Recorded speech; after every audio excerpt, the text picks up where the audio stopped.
పట్టుకుంటావో, యేసు మాటను ఎప్పుడైతే నీ హృదయంలో హత్తుకుంటావో ప్రభువుని ప్రియులారా, యేసయ్యే నిజమైన ఆహారం అని తెలుసుకుంటాము. దేవునికి స్తోత్రం. హల్లెలూయా. యేసయ్యే నిజమైన ఆహారం. దేవుడు అంటాడు, I am the living bread అంటాడు. దేవునికి స్తోత్రం. ఐ యామ్ ద ట్రూత్ అంటాడు. దేవునికి స్తోత్రం. కనుక నేనే మార్గము, నేనే జీవము, నేనే ఏంటండి సత్యమునైనాను. కాబట్టి మీరు నన్ను వెంబడించండి. ఉన్నటువంటి మధ్యాహ్నం కడప వచ్చినటువంటి ఎవరండి సామాన్య స్థితిలో చెప్తున్నాడు, నీవు నీచి నీళ్లు తాగితే మరి ఎప్పటికీ కూడా దప్పిక కొనవు. దప్పిక అంటే పాపపు దానము. దేవునికి స్తోత్రం. హల్లెలూయా.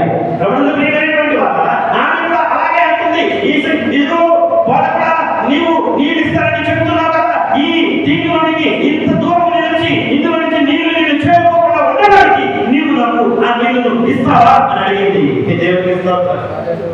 మనం కూడా మన జీవితంలో చాలా సార్లు యేసు ప్రభువును తెలుసుకోగా, యేసు ప్రభు వాక్యాన్ని గమనించగా, ఉపవాసం అంటే ఏంటో తెలియక, బ్రతకడం అంటే ఎలాగో తెలియక, తగ్గింపు జీవితం అంటే ఏంటో తెలియక, ప్రభువుతో ప్రియులారా మనం కూడా కొన్నిసార్లు తప్పటడుగులు వేయవలసి వస్తుంది.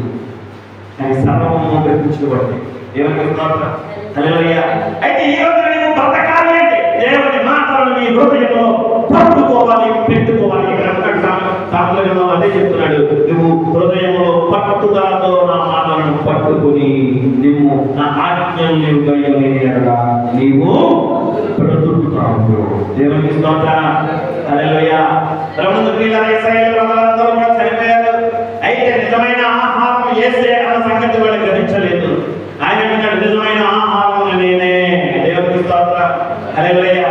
ప్రభువుని ప్రియులారా, ఆ మధ్యాహ్నం కడవ ఎత్తుకుని వచ్చినటువంటి ఆ సమయంతో దేవుడు సంభాషిస్తూ ఉండగా నిజమైనటువంటి సత్యాన్ని ఆమె ఎప్పుడైతే ఆమె హృదయంలో కలుగుతుందో, ఎప్పుడైతే నిజమైన సత్యాన్ని ఆమె వెలికి తీసిందో, నిజమైన సత్యాన్ని ఆమె ఎప్పుడైతే గమనించిందో, ప్రభువుని ప్రియులారా, ఆమె వెంటనే తన కొండను కింద పడేసి పరిగెత్తి వెళ్ళిపోయింది. దేవునికి స్తోత్రం.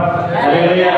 నీ నుంచి నీళ్లు తాగితే దప్పి కొనమని అన్నాడే, నీ నుంచి నీళ్లు తాగితే దప్పి కొనమని అన్నాడే, దప్పి కొనమని అన్నాడే. అతడే యేసయ్యా, ఆయనే యేసయ్యా, అతడే యేసయ్యా, ఆయనే యేసయ్యా. ప్రకటింతునయా ప్రతి చోట నీ ప్రేమ మాట, యేసయ్యా ప్రతి చోట నీదు సువార్త.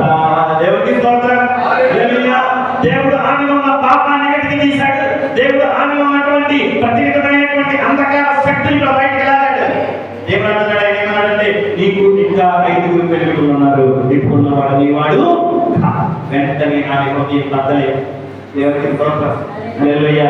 ఇతను అందంగా ఎర్రగా ఉన్నాడు, ఇతను కూడా పడగొట్టేద్దాం అని ఆ పాపపు స్త్రీ కూడా ఊహించుకుని వచ్చేమో కానీ యేసయ్య ఆమె జీవితాన్ని కాపాడడానికి, ఆమె పాపాన్ని తుడిచివేయడానికి వచ్చాడు. దేవునికి స్తోత్రం. దేవుని మాటలు నీలో ఉంటే నువ్వు బ్రతుకుతావు.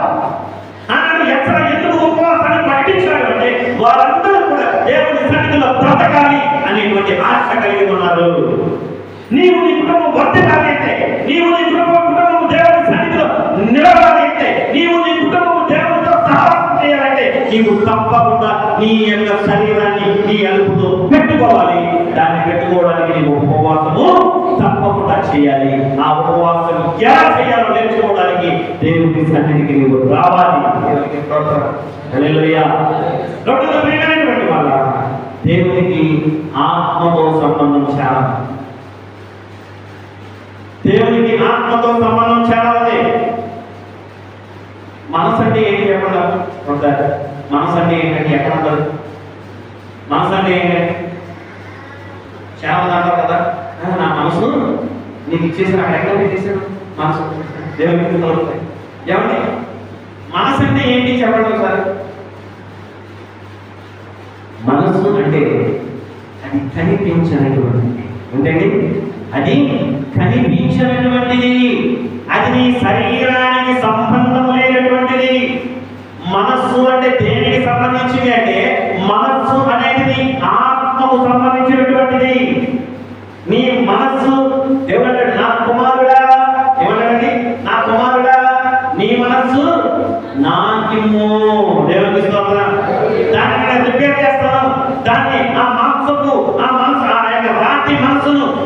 మాంసము మనసుగా చేస్తాను. దేవునికి స్తోత్రం. కాబట్టి నీ మనస్సును పవిత్రపరచుకోవాలి, నీ మనస్సులో దేవుని వాక్యాన్ని ఉంచుకోవాలి. నిత్యమే తిమోతి పత్రిక మొదటి పత్రిక 4:7 అపవిత్రమైన వస్త్రములను విసర్జించి దేవభక్తి విషయంలో నీకు నీవే సాధకము చేసుకోము. శరీర సంబంధమైన సాధకము కొంచెం మట్టుకే ప్రయోజనకరము కానీ దేవభక్తి ఇప్పటి జీవ విషయంలో, రాబో జీవ విషయంలో, అది అన్ని విషయంలో ప్రయోజనకరమైనది కనుక నీవు అది వాగ్దానంతో కూడినదై అందున దేవునికి స్తోత్రం.